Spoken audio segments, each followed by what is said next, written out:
যাদের গিটার একেবারেই দাঁড়ায় না বা নিস্তেজ বা ঝুলে থাকে বা কোনোরকম দাঁড়ালেও 1 মিনিট বেশি টিকে না, যারা বউদের কাছে যেতে লজ্জা পান বা যাদের যৌবন শক্তি একেবারে হারিয়ে ফেলেছেন, বর্তমানে গিটারের অবস্থা 12টা বাজে ফেলেছেন, একসময় প্রচুর হাত ব্যবহার করেছেন, বর্তমানে গিটারের অবস্থা একদমই খারাপ, বা চাচ্ছেন যারা নতুন বিয়ে করতে, বা একেবারে গিটারের অবস্থা পাতলা বা গিটারের একবারে গোড়া চিকন আগা মোটা হয়ে গেছে, বা গিটারের পারফরমেন্স একেবারেই ভালো না, চামড়াগুলো কুঁচিয়ে গেছে, আজকে ভিডিওটা তাদের জন্য অনেক গুরুত্বপূর্ণ।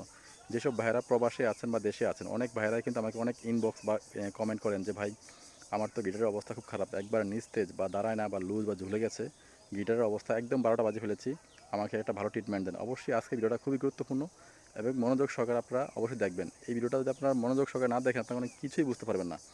তো আজকে ভিডিওটা খুবই গুরুত্বপূর্ণ, খুবই গুরুত্বপূর্ণ। তো অবশ্যই যারা প্রবাসে আছেন বা দেশে আছেন, এই ভিডিওটা হতে পারে আপনার জন্য অনেক গুরুত্বপূর্ণ।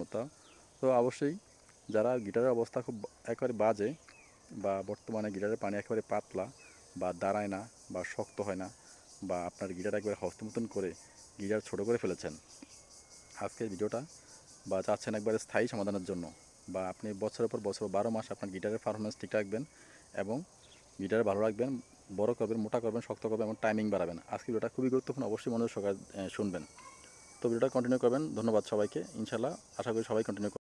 আজকে এই সকল সমস্যার জন্য একবারে স্থায়ী সমাধান নিয়ে আজকে হাজির হয়েছে আপনাদের জন্য, বা আপনারা যারা অনেক দিন ধরে অপেক্ষায় আছেন যে ভাই, আমাদের যেই গিটারের অবস্থা, যে অবস্থা 12টা বাজে ফেলেছি, বর্তমানে গিটার দাঁড়ায় না বা শক্ত হয় না বা নিস্তেজ বা চামড়াগুলো ঝুলে গেছে, বা আমি মনে মনে চাচ্ছেন একটা স্থায়ী সমাধানের জন্য, অবশ্যই আজকে ভিডিওটা স্থায়ী সমাধানের জন্য আজকে ভিডিওটা। তো অবশ্যই যাদের বয়স 25 বা 30-এর উপরে, আপনাকে প্রথমে কী করতে হবে, একটা ইঞ্জেকশন পাওয়া যায়, নাম হচ্ছে টেস্টোস্টেরন ইঞ্জেকশন। এই ইঞ্জেকশনটা আপনি প্রতি 15 দিন পর পর নিতে হবে মাংসে। নাম হচ্ছে টেস্টোস্টেরন ইঞ্জেকশন, 250 mg, যে কোনো মেডিসিন দোকানে পেয়ে যাবেন। এটা প্রতি 15 দিন পর একটা করে নেবেন মাংসে, নিতে হবে 60টা মোট। এবং 2 নম্বর যেটা আছে ইঞ্জেকশন, এটা হচ্ছে ড্যাকাড্রোবলিন। ড্যাকাড্রোবলিন ইঞ্জেকশন, এটা একই নিয়মে প্রতি 15 দিন পর নিতে হবে মোট 60টা।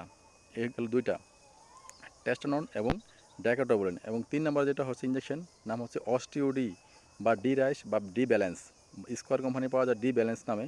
এটা আপনি প্রতি 15 দিন পর সে একই নিয়মে জাস্ট এটা খেতে হবে। আপনি 1 গ্লাস দুধ নেবেন, 1 গ্লাস দুধ নিয়ে সেই ইঞ্জেকশনটা এটার সাথে মিশাবেন, মিশিয়ে এটা প্রতি 15 দিন পর খেতে হবে। একদম 60টা খেতে হবে প্রতি 15 দিন পর। অস্টিওডি খাওয়ার জন্য, এবং টেস্টোস্টেরন এবং ড্যাকাড্রোবলিন এটা হচ্ছে পুশ করার জন্য প্রতি 15 দিন পর। অবশ্যই এগুলো দেওয়ার পূর্বে আপনি একজন ডাক্তারের পরামর্শ নিয়ে নেবেন, এবং যাদের, এবং পাশাপাশি একটা ক্যাপসুল খাবেন, নাম হচ্ছে ভিগোফোর্ট ক্যাপসুল। ভিগোফোর্ট ক্যাপসুল এবং বি ডেক্স ট্যাবলেট। ভিগোফোর্ট ক্যাপসুল এবং বি ডেক্স ট্যাবলেট এটা আপনি মিনিমাম 3 মাস খাবেন, সকালে এবং রাতে। আর যাদের গিটারের গোড়া চিকন বা আগা মোটা হয়ে গেছে, বর্তমানে গিটার একেবারে চামড়াগুলো কুচকিয়ে গেছে, তারা এটার সাথে ক্রিম ইউজ করতে পারেন, নাম হচ্ছে ভিগোজেল। এই ভিগোজেল অথবা প্যানারাত ক্রিম এটা ইউজ করবেন, আপনারা যাদের গিটার কুচকানো একদম ঠিক হয়ে যাবে। এবং ওই ইঞ্জেকশনগুলো টেস্টোস্টেরন, ড্যাকাড্রোবলিন, অস্টিওডি, ভিগোডেক্স, বিডেক্স নিয়মিত 3 মাস চালিয়ে যাবেন, ঠিক আছে।